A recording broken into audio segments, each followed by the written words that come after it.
before the First World War. And I wanted to find out who the people were in the photos. I think it's a very common thing with family photo albums that people didn't write the names underneath the photos. And so I wanted to know who these people were, these extraordinary people who were hurtling down snowy slopes in long dresses with bonnets on, and young men in uniform. And I wanted to know who they were. So that was part of the reason I wrote the book, was to research all of that. Okay. Was there a particular catalyst which led to you writing the book? Yes. My father died in 2017. It is fair to say that I had a pretty difficult and fractious relationship with him. He was a difficult and domineering man, and I am and was always a fairly strong-willed young woman in those days. And I fell out with him on a number of fronts, and I think that this was also about the fact that he had died. He had left me these photo albums, and also piles and piles of paperwork in the small cottage in which he had lived before he died. And it was when we went to essentially clear out that cottage that it dawned on me how much in the way of paperwork there was. This was a man who never threw anything away at all. It was crammed to the rafters with towering piles of paper in the cottage and also in the double garage. And I think as we tried to trawl through these papers, it was very apparent that most of it related to failed businesses that he'd run, but some of it were Nazi documents, emblazoned with swastikas in German, and some of the documents were very old documents dating back to sort of mid-19th century, and those were the documents we scooped up and took away. So you've said your father was difficult. I think you say in the book he was an impossible man. And you've mentioned these bizarre relationships, relatives perhaps, Kafka, Oskar Schindler. Hitler's doctor is probably the most bizarre one. Were they true? Some of them were, some of them weren't. like any great raconteur, he clearly embroidered on anything and everything that came his way. So in terms of spoilers, I don't think we are related to Oskar Schindler. We bear the same name. We come from the same part of Upper Silesia, but it's a relationship I think is probably so distant that it's not worth bragging about. We are very distantly related to Franz Kafka, but again, terribly distant. Alma Mahler, I don't think so. She was a card-carrying anti-Semite, despite her taste in men. But the Jewish doctor in Linz, absolutely, was my great-great-uncle, essentially. And he did treat Hitler as a young boy in Linz, age 17. And in particular, he treated Hitler's mother, Clara. And she turned up in his consulting rooms in 1907, complaining of acute breast pains. And he was a specialist in women's medicine, and he knew pretty much what was up. And he examines her and recognizes that she has advanced breast cancer, sends her away and says, look, I will tell you, gives her some painkillers, sends her away and says, come back with your family. I will tell you what will need to happen. So she comes back a few days later, Clara Hitler, with her kids in tow, including young Adolf, and introduces her son. She's very proud of her son. And the good doctor explains that she will need a mastectomy, that it's a very serious condition she has, and that the only chance will be this radical operation. Hitler, and the doctor describes in his autobiography, which is written in the 1940s, how Hitler breaks down in tears. He clearly adores his mother. And Dr. Bloch arranges for her to have the operation with a friend of his, Dr. Urban, and is there during the operation at Hitler's request. And as soon as the operation is finished, speeds over to the house and tells young Hitler that the operation has gone as well as can be expected. Hitler survives a little while longer and eventually dies. And Adolf turns up in the consulting rooms and says, we will be forever grateful. The Hitler family will be forever grateful to you, Dr. Bloch, for the care that you gave my mother. And as a result of that, he was completely protected.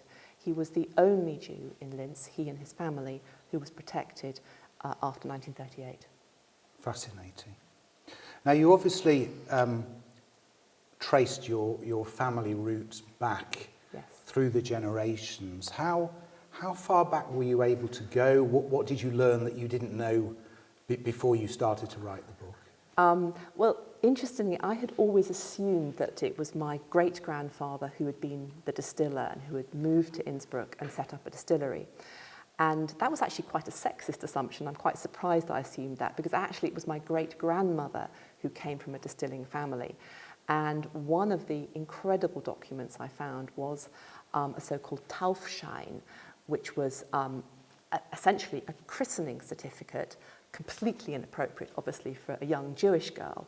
And they crossed out Tauf and replaced it with Geburt, birth. So this was a repurposed birth certificate, essentially. And that, for me, was very exciting.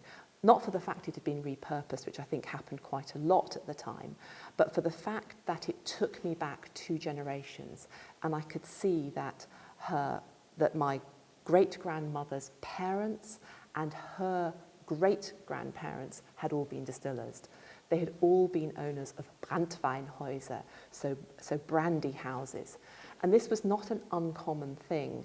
So the Jews of Eastern Europe largely controlled the trade in schnapps and brandy. And it was one of the trades that they were allowed to be in, and one of the ones they were trusted to be in, because they were largely, although not entirely, sober. And I think that they ran these very successful distilleries. And through that route, my great-grandfather learnt to be a distiller and set up a very successful distillery in Innsbruck when they moved to Innsbruck. Now, in terms of their Judaism, the sort of observance or otherwise, you describe marriages taking place in synagogues, Yep. Burials taking place in Jewish cemeteries, but there doesn't seem to be much evidence of anything else. They do seem to be very assimilated. I think it's fair to say that they were a business family, they ran businesses, and they were very proud citizens of the Austro-Hungarian Empire. I think that they were attenders on high holy days at their local prayer house. Now, bearing in mind, Innsbruck did not actually have a synagogue when my relations moved there. They only had a prayer room. So that tells you something about the state of Judaism in Western Austria, in provincial Austria. So they didn't move to Vienna, which would have been the obvious place to move, where there was a shul. They moved somewhere that didn't have a shul. And I think that also tells you something. And as you go through, as I discovered from various diaries, for example, my great uncle was gassed suffered from a gas attack in the First World War. And he ended up in hospital in Innsbruck. And there's a description of the relations visiting him, my great-grandmother visiting him and bringing him ham. So this was clearly not an observant family. And I think they were just assimilated. They were business people. Now, you just mentioned the First World War, the gas attack, but what in general was the impact of the First World War on your family and I suppose on their business? I think that in some ways, when I look at the poppies on the right-hand side here, we have a very different view of the First World War in this country. We think about the mud in Flanders. We can see the poppies at the back on the right-hand side of this room, taken from the exhibition at Tower Hill, and I think that I think it's very interesting because we think of poppies and we think of Flanders in this country. But the First World War in Austria was a very different war. So it was fought for the Austrians largely on the Eastern Front, where I certainly lost a great uncle, but it was also and fundamentally fought on the Southern Front, which was the front between Austria and what is now Italy, now currently where the Brenner Pass is. And there was a vicious and frankly murderous line that ran right the way through the Alps and down to Trieste. And there was fighting all along that southern front between the Austro-Hungarian Empire and the Italians. And why were the Italians there? Well, the Italians were a relatively new republic. They wanted to create their own history, and they wanted what is now called the South Tyrol. They wanted their lands to reach right their way up to the Alps. And they weren't sure which side they wanted to fight on. They didn't come into the war until 1915. And they came into the war through a bit of British diplomacy, classic British diplomacy. The Brits wanted the Italians on their side. Why? Because they would bring 1 million bayonets into the war, and they would put pressure on the Austro-Hungarians and the Germans. So they did a deal with them in London in 1915, which brought the Italians into the war. Now, for the Austrians, this was catastrophic. This was war in their backyard, not on some distant front in Russia or on some front in France. This was a war in their backyard, and it was a war between valleys, a war between people who knew each other on either side of the Brenner Pass and who had relations on either side of the pass.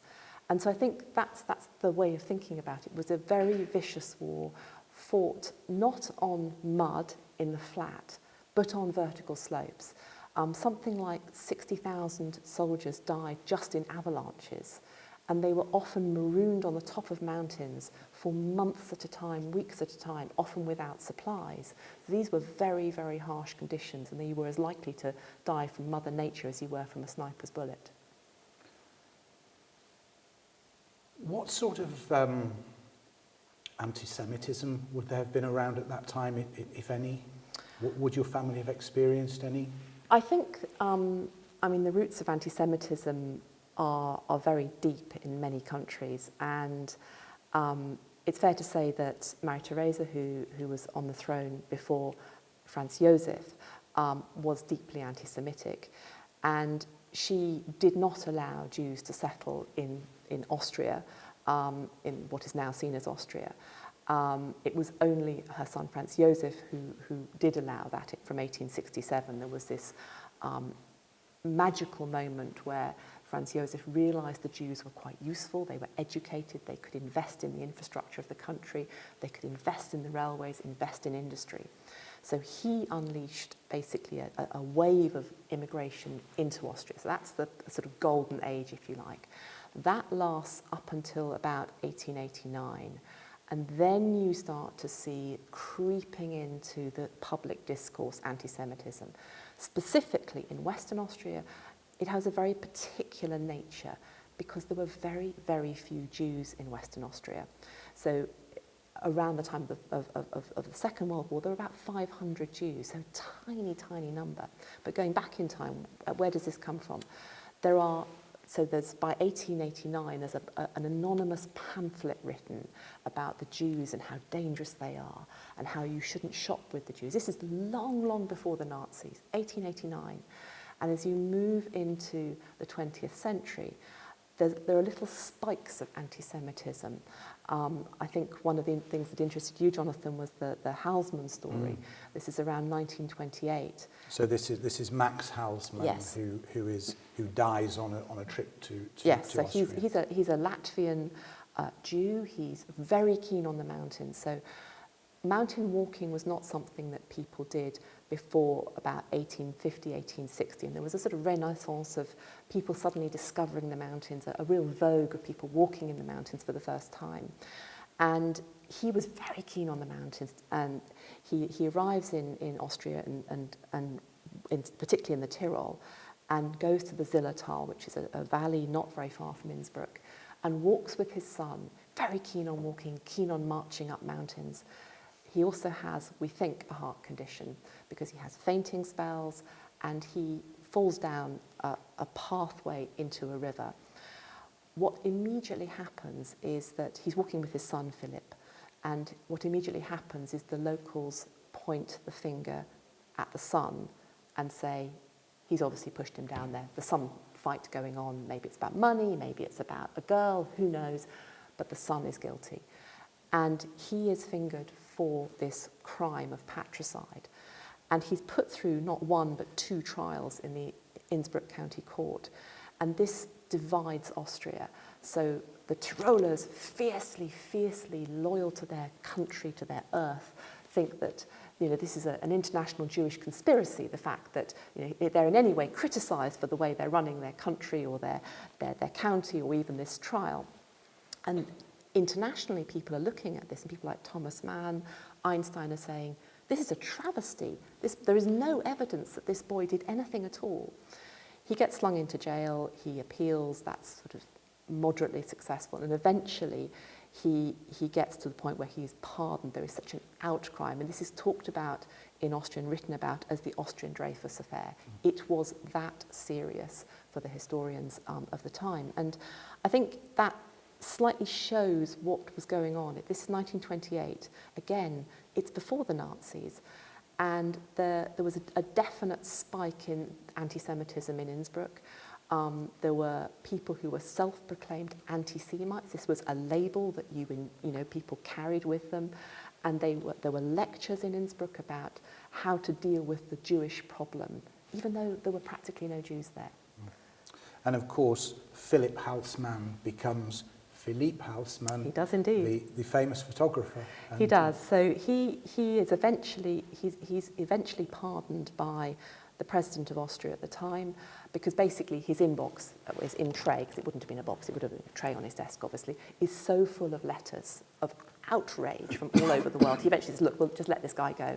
And he's pardoned on the basis he has to leave Austria within 24 hours. I think he was delighted to leave Austria, having spent several years in jail there. He flees to Paris, and he settles in Paris and learns photography.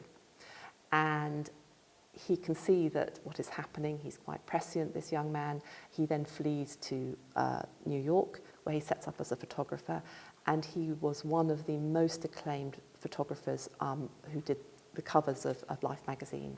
And he's also very famous for what he calls the jump pictures, which are pictures of very famous people jumping into the air. Because in his mind, in some way, adults freed of the earth showed emotion in jumping that they didn't show if they were seated in a chair or standing or wherever you would normally photograph them. So there are pictures of Marilyn Monroe, there are pictures of the Windsors jumping, and there are these lovely pictures. There's a Salvador Dali one, which I think you know, Jonathan. So they're beautiful pictures, and he never, ever spoke about what happened to him as a young man in Austria. It was only, in fact, 2 years ago, some of his relations, I think a grandson and a great-nephew, visited Austria and talked to a historian friend of mine. And they did the same walk in the Ziller Valley. And their main concern about flying over from America to Austria was whether they should come incognito or not. And my historian friend had to reassure them that actually they wouldn't need to come into Austria incognito nowadays. But that was the level of concern that they had about their relations history there. Now, of course, it's after the First World War that your grandfather and your great-uncle decide they're going to open a cafe. Yes. Which is the Cafe Schindler. Tell us all about it. The cafe was, I think, an amazingly magical place. So it was set up in 1922 by my grandfather and his brother. And this was on their return from the First World War. Now, Austria, after the First World War, was destitute. There were people starving in the streets. So this was a very brave business venture. It was only a few years after the war had ended. And a war that, as a result of a treaty, had deprived Austria of the South Tyrol, what is now Italy, it's still Italy now. And I think that had a very distinct effect on the mentality of the people in Western Austria, because they were very used to going over the border to see beautiful vineyards, soft fruits growing in what is now Italy. And I think that was a particularly traumatic thing for the Tyrolers at the time. Anyway, returning to the cafe itself. So the cafe was set up in 1922. It was in some ways an obvious thing for these boys to do. They already owned a distillery, they owned a jam factory, and I suppose going into retail, setting up a cafe was the next obvious step.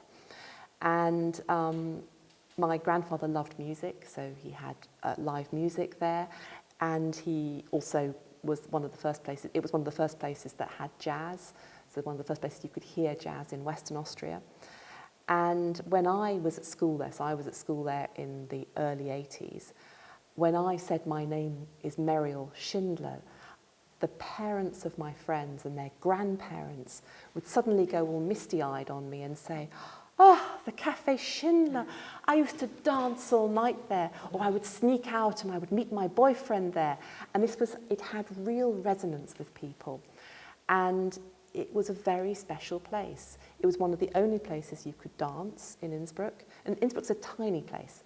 And it was the posh cafe. It was the Cafe Royale in London terms. I'm not sure what the Leeds equivalent is, but it was the place you went, basically. Well, I suppose Betty's up the road. It was Betty's. Harrogate.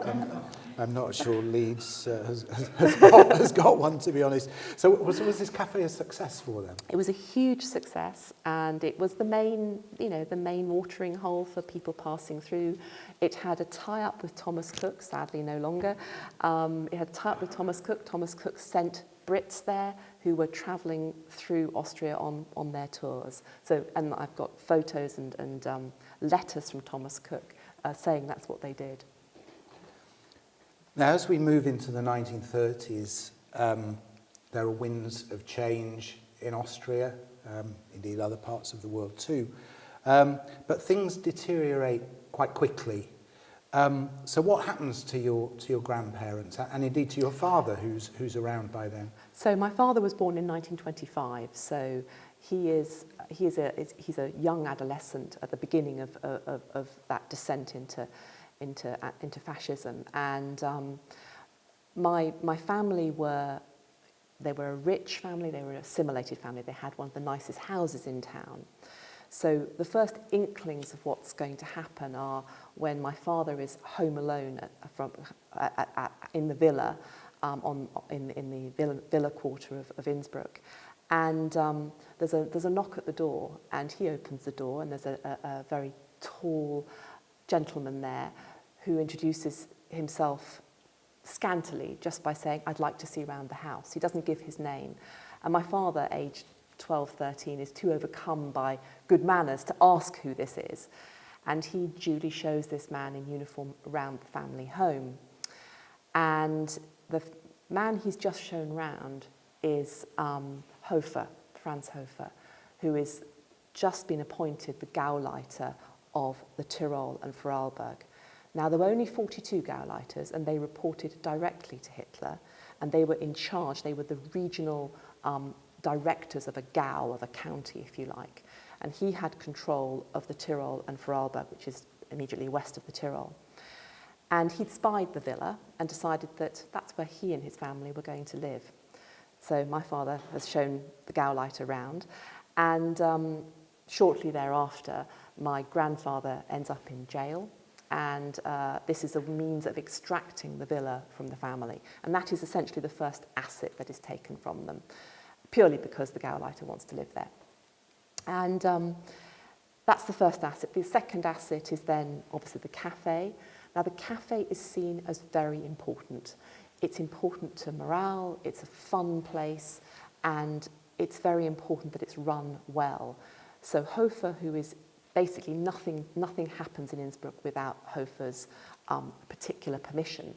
And Hofer decrees that it'll be Franz Hebel, another Nazi, a crony of his, who will run the cafe. And my grandfather is forced to sell the cafe to him, and at a huge undervalue, and is forced also to give over his car, which I think must have been quite a traumatic thing for him. I think he was very fond of his cars. Anyway, so these assets are gradually extracted from the family, and my grandmother, who had travelled a lot, has already fled to England. They had basically scoped out various places as a country to move to reset up the business, and my grandfather and my father are left in Innsbruck, and my grandmother is in England. And what happens at that point is, I think, is that my grandmother sends someone to pick up my father from Innsbruck and take him to England. My grandfather is still trapped in Austria. He is eventually swept east to Vienna, where most of the Jews ended up. And what happens then is he does make an escape to England from there eventually. Now, before that, we have Kristallnacht, Yes. obviously. What happens on Kristallnacht?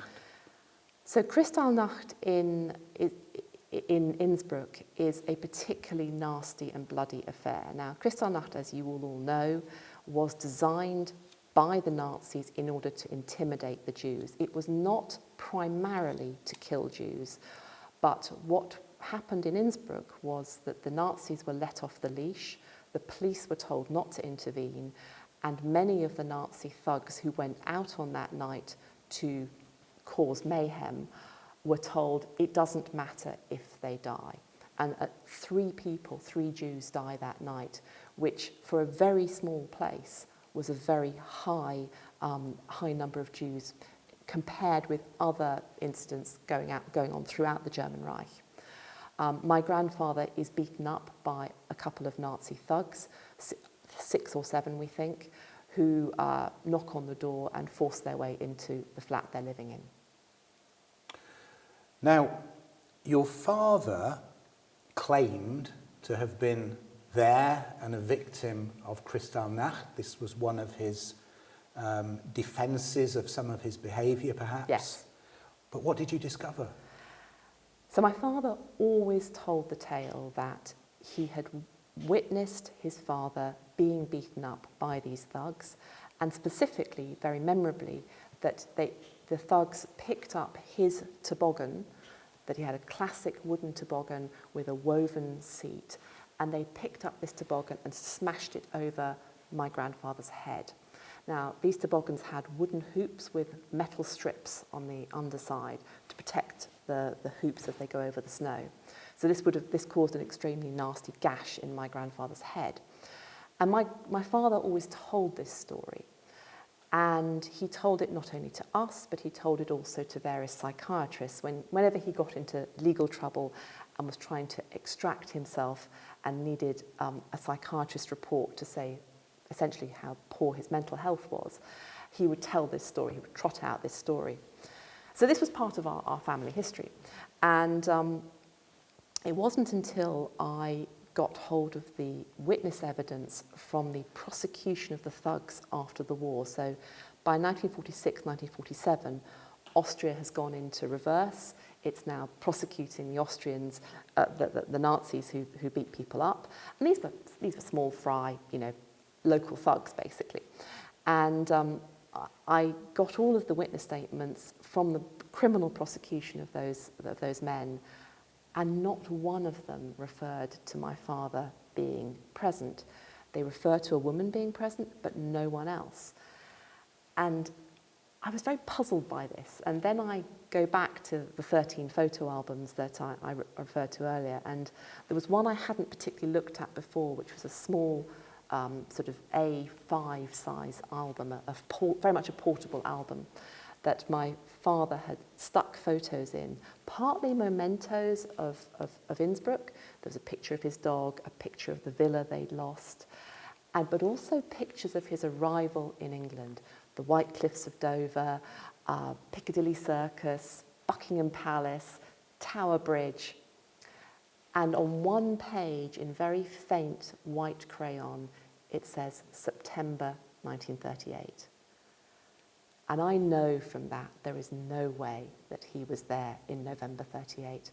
There is no way his mother, having got her only son safely to England, there is no way that she sent him back into that mayhem.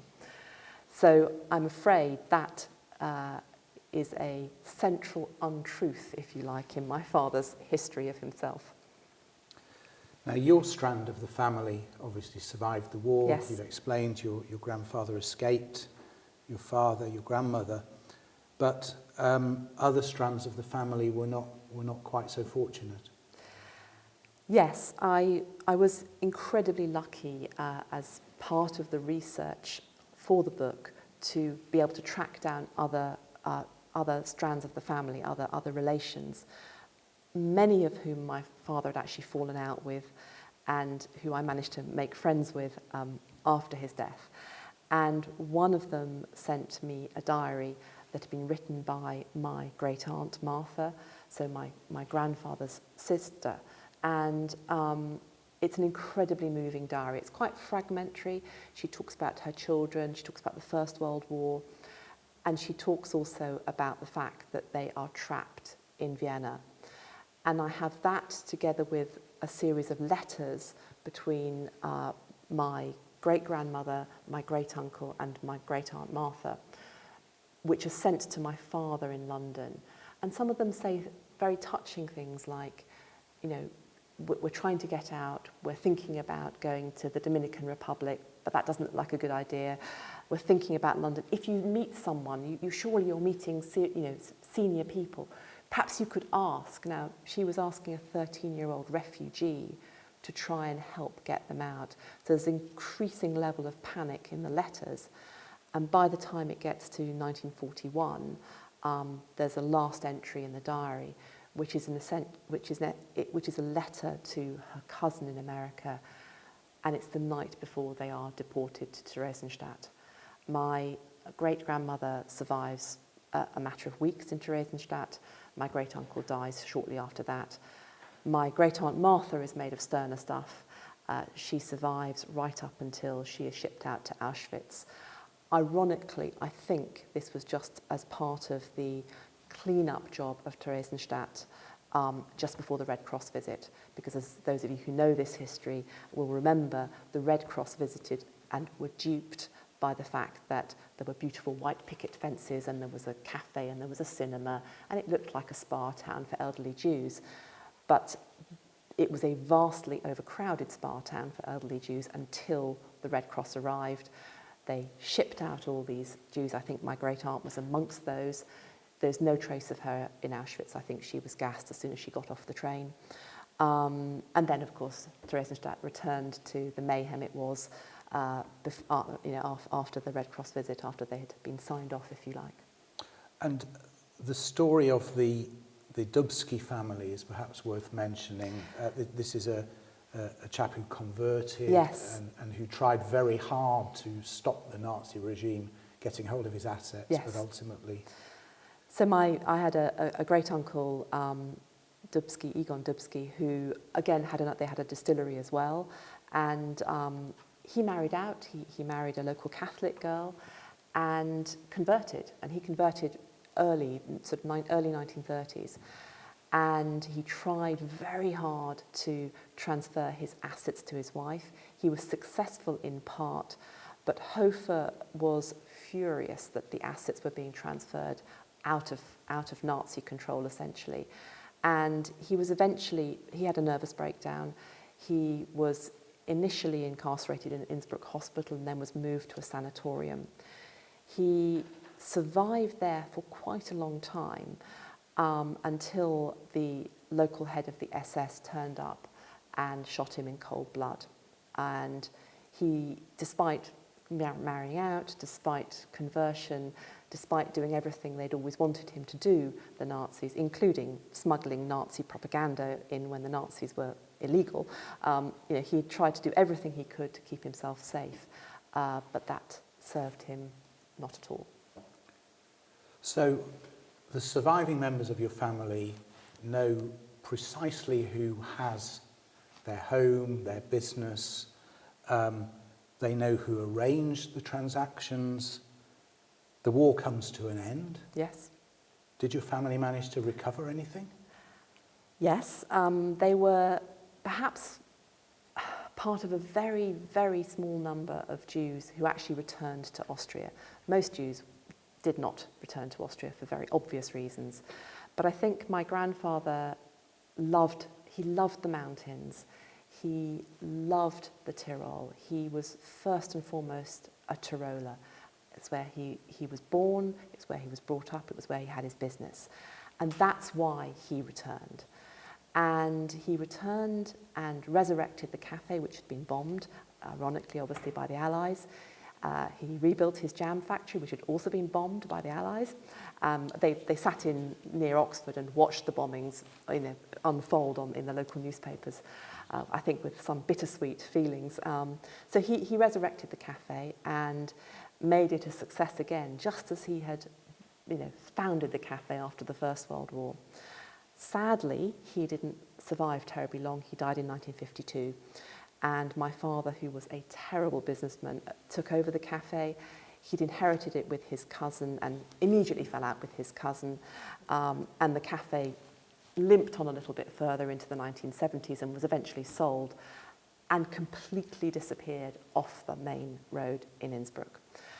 So when I was at school there was no Cafe Schindler. There were, on the outskirts of town, there was a sort of some ghost lettering on one of the old buildings where you could see the name Schindler, but that was about it. And, that was just part of history. And it wasn't until we went back in 2016 on a family trip, and I was doing the classic thing that parents always do, which is telling your children about their family history as you're walking through town. And I turned to gesticulate across the road to what had been the place where the cafe had been, only to find that the name Schindler was back up. I was completely astonished. We crossed the road with our children trailing after us, thinking, oh my God, she's going to make a scene. And I go up to the first floor, which is exactly the same as the cafe as it was, and from all the photos I can see it's exactly the same, and demand to speak to the owner, who is on holiday. And they say, well, who are you? And I say, well, my name's Schindler. And I make contact with him after the holiday. And what emerges is a story of this restaurateur who knows nothing about the family history, nothing about Jews in Innsbruck. He moves to Innsbruck and he likes the idea of opening a cafe in exactly the same building. And no matter where he turns, whether it's the planning office, whether it's his brother-in-law, they all say, it's got to be called Cafe Schindler. Who are these people? He goes to the local archives, he types in our name, and of course immediately sees that this is a business opportunity because it's got a heritage. And it will be celebrating its 100th year next year in 2022. And he is delighted, and it's been a roaring success. So it's rather nice. I have no particular desire to run a cafe in Innsbruck, but I rather like the idea that this is probably the only once-owned Jewish business that is still in existence at all in Innsbruck. So. Now, your father was always chasing claim after claim after claim, generally unsuccessfully. But he did take matters into his own hands on one occasion. Tell us a little bit about that. Yes, my father was very much a litigator manqué. He pursued litigation with a doggedness which certainly none of my clients have. And he very much, he got most of the assets back, but then obviously frittered away the proceeds, often, for no very good reason really, mainly to pursue other litigation. And the one particular thing that he always told us was that he tracked down the ex-Gauleiter, who was by then in hiding in northern Germany, and he tracked him down and he went and knocked on his door, and he was aged 24 at the time. And the Gauleiter opened the door, the ex-Gauleiter, now in hiding, opens the door and doesn't recognise my father, who he'd last seen on the steps of the Villa Schindler, aged 12, and says, well, who are you? And he says, my name's Kurt Schindler. And the Gauleiter is, I think, about to close the door and realises that if he does that, my father might make a scene. So he invites him in. And my father talks a little bit about Innsbruck. Hofer was an Austrian and is very hungry for news of his hometown. And they sit down, and eventually my father gets around to the real reason he's there, which is he would like the Gauleiter to pay some rent for the time he spent in the villa. 7 years rent, to be precise. And the Gauleiter realises, or the ex-Gauleiter realises, he's in a bit of a jam here. He doesn't have a lot of money, he's in hiding, and he has a Jew who is demanding money from him. So he opens a good bottle of Austrian white wine, and they sit down to dinner to discuss matters. And from that moment, my father basically forms a relationship with the Gauleiter, whereby he becomes a rent collector and turns up every few months to collect a bit of money off him. And he never actually bothers to tell the authorities in Austria, who are still seeking the Gauleiter, that he has found him and is extracting money from him for his own reasons. Now, of course, your father went back to Austria, Yes. took you with him. I mean, how was that as a young girl, and what made him want to go back? So my father was, as I said, a very bad businessman, but probably quite a dishonest businessman as well. He did end up in jail here, and when he came out of jail, his first thought essentially was to go back to Austria. And we had a half-built house up in the mountains where he'd spent some time with my mother and with me as when I was a toddler. And he went back to Austria in the sort of mid-1980s, finished off the house in the mountains, and I would go out to see him in the summer holidays from my London day school. And I arrive one summer to be told that I'm moving to Innsbruck, no notice, and I won't be going back to London, and that I was going to be put into an Austrian convent, Catholic convent. I was not desperately happy about this. It's fair to say I was distraught, actually. I mostly made plans to run away, but I think a sort of a 15-year-old pre-internet and without any money was not going to get very far. I eventually made my peace with it and went to school in Austria and thankfully learnt German fairly fast. But it was almost as if that trauma of being uprooted at age 13 and moved because of the war from Austria to London, it was almost as if he was replaying that. It's that sense of reverberated trauma, if you like, because he inflicted not the same thing, but a similar thing essentially on his two daughters. Now, if anybody at home has a question for Meriel, please punch it into the Q&A now, and we will get round to those in the next few minutes. You have what sounds like quite a demanding career. You're a high-flying lawyer, you're a partner in a law firm. How on earth did you find the time to research and write this book? I think a quest like this is slightly obsessive, to be honest. I spent the 3 years or so after he died reading voraciously and talking to a lot of people, and eventually, as it dawned on me that there were so many different strands to this story. There was the Linz strand with Dr. Bloch and Hitler, and then there were these distilleries, and then there was so much to it. I took a sabbatical, and for those of you who are lawyers, you will understand when I say that I treated it much like doing an injunction, basically. I got up early, I went to the archives, I worked solidly, and then I went home and went to sleep. There was no lying on a beach for me during the sabbatical, and I worked really hard. And I think that was the turning point, because it allowed me to properly focus on the research. So a sabbatical is a brilliant idea. Do we have a question from our audience here? Yes. How easy was it to access files and archives in Germany and Austria? It's a very, very good question. Should I just repeat the Yes. question in case nobody heard it? So how difficult was it to access files in Germany and in Austria? The Nazis, as is well known, were extremely good record keepers. So there is a lot in the archives. And I was quite nervous about going into those archives asking for documents that really document a very shameful and past for Austria. But in fact, the archivists were largely incredibly helpful. So there are archives dealing with the First World War. Not all the records are there because many of them got scattered by the Second World War, but there are archives dealing with the First World War in Vienna.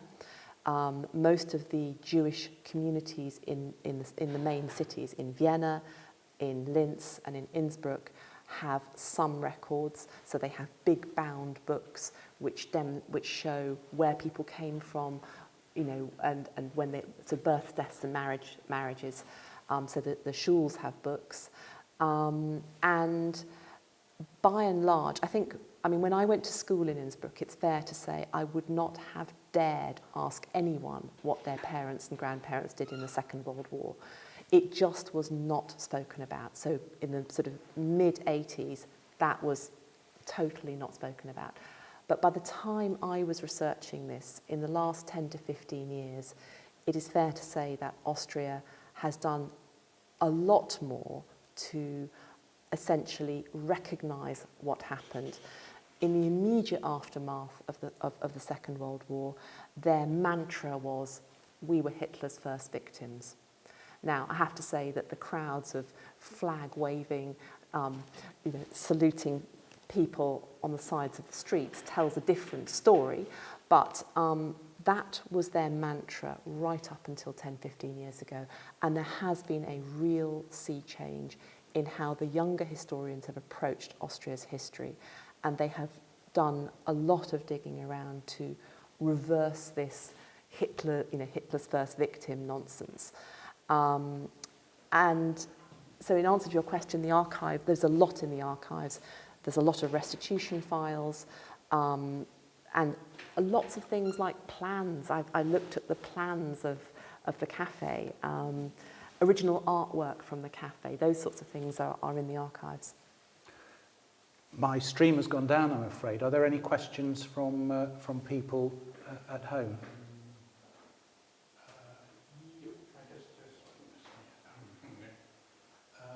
Thank you for your talk, Bessie Krauts. Sorry about this in a second. What became of your mother, and what was your mother's attitude to your father's lifestyle? So the question is, what became of your mother, and what was your mother's attitude to your father's lifestyle? So my father married out. My mother was not Jewish. She was a blonde, blue-eyed English rose, and I think that was a very deliberate choice on his side. As the third generation of assimilated Jews, it was not an uncommon thing, I suspect, to marry out. And what became of her? So it was a love match. They absolutely adored each other. I think she was incredibly patient with him. I don't think I would put up with a man who put her through the amount of trauma and dislocation that he put her through. But what became of her, she stayed married to him until the day she died. Yeah, Richard Ellis asked, did your father renounce his Judaism? Is that why he sent you to a convent? So this is a question from Richard Ellis. Did your father renounce his Judaism, and is that why he sent you to a convent? My father was Jewish when he wanted to be Jewish, and did he renounce his Judaism? That's such an interesting question. I was not brought up Jewish, and obviously my mother wasn't Jewish. So he renounced it in the sense that he married out, but there was some small part of him that was very proud of being Jewish as well. So I think he was, like so much of his life, he was very mixed. He had very mixed feelings about it. I mean, if you think about that generation, Judaism was dangerous. The one thing he told us as children was never tell anyone you are Jewish. Because for him, telling someone you were Jewish was likely to land you in a camp. So I think he had very mixed emotions about being Jewish.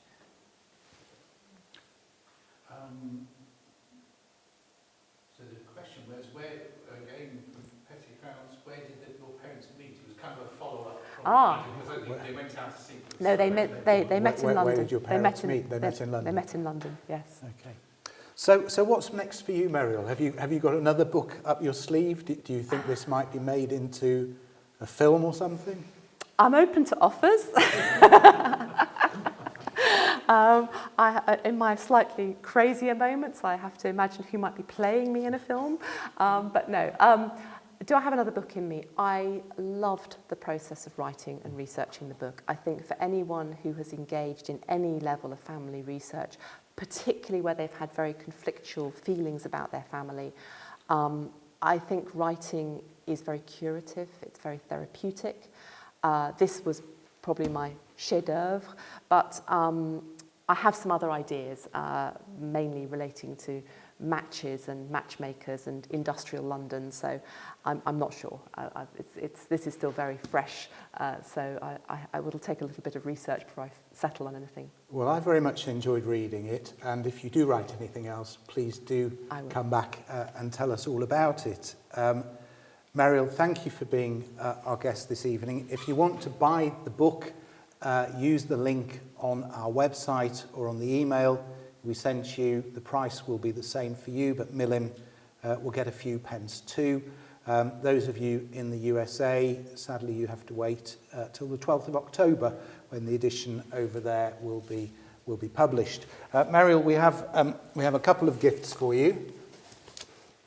So a couple of books. So the first is from the Leylands to Leeds 17. Fantastic. So this is the history of the Jews of Leeds from starting out in the city, in the inner city area, and moving out to the leafy suburbs where we are now. I have some family history in there. Fantastic. There's a great uncle of mine with a horse pulling his bakery cart along.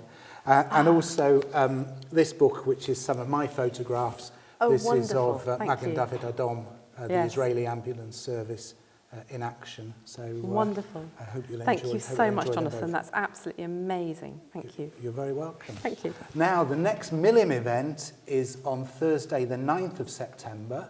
We have the author, journalist and dramatist Tuvia Tenenbaum, and he'll be speaking about his recently published book, The Taming of the Jew, which is a very interesting book. He is a unique and interesting man. Our programme does continue into September and beyond, so please visit our website, milim.org.uk, sign up there for our regular bulletins. All of our events are free, but you can make a small donation on our website, and that will help us with the costs of providing these webinars. It remains for me to thank our guest Meriel Schindler once again. Thank you so much for being our guest. Applause, my word, that's a novelty. I'm looking forward to seeing you all at a future event. Until then, stay safe. See you soon.